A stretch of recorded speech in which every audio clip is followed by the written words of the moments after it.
नमस्कार विद्यार्थी मित्रांनो, मी प्राध्यापक सचिन गर्जे, महात्मा फुले महाविद्यालय अहमदपूर. BA द्वितीय वर्षाच्या आर्थिक भूगोलाचा अभ्यास पाहत असताना त्यामध्ये आपण मागील तासाला गव्हाचं उत्पादन हे पाहिलेलं आहे. आज आपल्याला पाहायचं आहे कापसाचे उत्पादन. कापसाचे उत्पादन यालाच इंग्रजीमध्ये कापसाला कॉटन या नावाने ओळखतात. कापूस हे प्रमुख पीक उष्णकटिबंधीय पीक म्हणून ओळखले जाते. उपलब्ध माहितीनुसार कापसाचे मूलस्थान हे भारत देश आहे असे सांगितले जाते.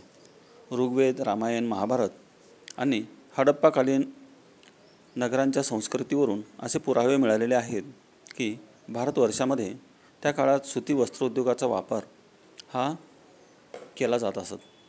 हेरोडोटस या तज्ज्ञाच्या मते भारतीय वस्त्रांची निर्मिती जंगलातील झुडपांच्या रेशमापासून होत होती. पुराव्यावरून असे स्पष्ट होते की कापसाचे बी इसवी सन 500 पूर्वी मिस्र येथे पोहोचले आणि तेथे कापसाची शेती सुरू झाली. अशा प्रकारे अन्य देशातील व्यक्ती कापसाचे बी भारतातून घेऊन जात असत. येथूनच संपूर्ण जगात कापसाचा प्रसार झाला. कापसाचे झाड साधारणपणे 2 मीटर उंचीचे आणि लावणीपासून 5 ते 6 महिन्यात त्यास बोंड येतात व कापूस तयार होतो. साधारणपणे यासाठी भौगोलिक परिस्थिती जर आपण पाहिली त्यामध्ये हवामान हा घटक तितकाच महत्त्वाचा आहे. कापूस हे उष्णकटिबंधातील प्रमुख पीक असल्यामुळे कापसासाठी 24 डिग्री सेल्सिअस ते 25 डिग्री सेल्सिअस तापमान आवश्यक असते आणि 100 सेंटीमीटर वार्षिक पर्जन्याची आवश्यकता या पिकासाठी असते.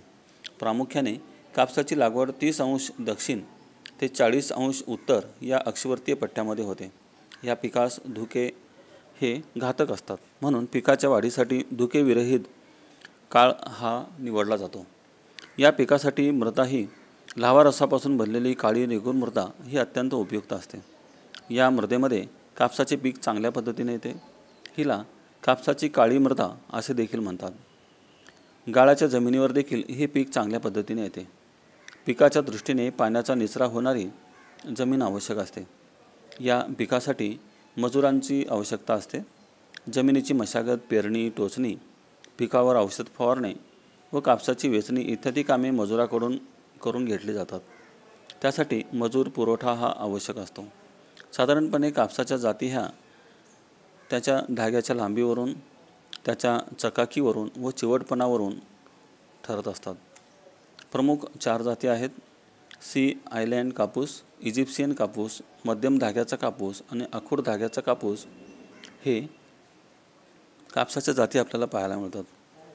कापसाची लागवड आणि वेचणी प्रामुख्याने उत्तर गोलार्धात, उपोष्ण कटिबंधात मार्च ते मे या काळामध्ये कापसाची लागवड करतात आणि सप्टेंबर-ऑक्टोबरमध्ये वेचणी केली जाते.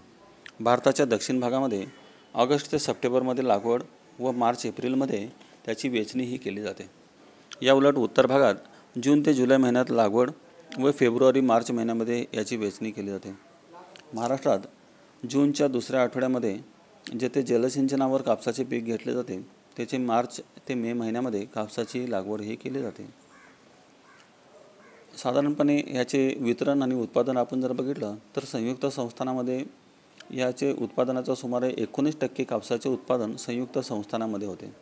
संयुक्त संस्थानातील टेक्सास, ओक्लाहोमा व मिसिसिपी, जॉर्जिया, अलाबामा इत्यादी प्रमुख कापूस उत्पादने राज्य आहेत. अनुकूल हवामान, सुपीक गाळाची जमीन व झाल्टा नदीचे सुपीक खोरे इत्यादी कारणामुळे या ठिकाणी मोठ्या प्रमाणात कापसाचे उत्पादन हे घेतले जाते.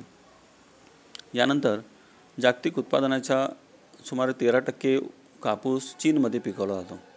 चीनमध्ये प्रामुख्याने यांगत्झी नदीच्या खोऱ्यामध्ये, शांघायच्या उत्तरेकडील भागामध्ये, होहँगहो नदीच्या तिच्या उपनद्यांच्या खोऱ्यामध्ये 3/4 उत्पादन हे घेतले जाते.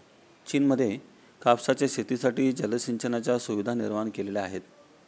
यानंतर रशियाचा क्रमांक येतो. या ठिकाणी रशियामध्ये साधारणपणे 17% कापसाचे उत्पादन हे होते.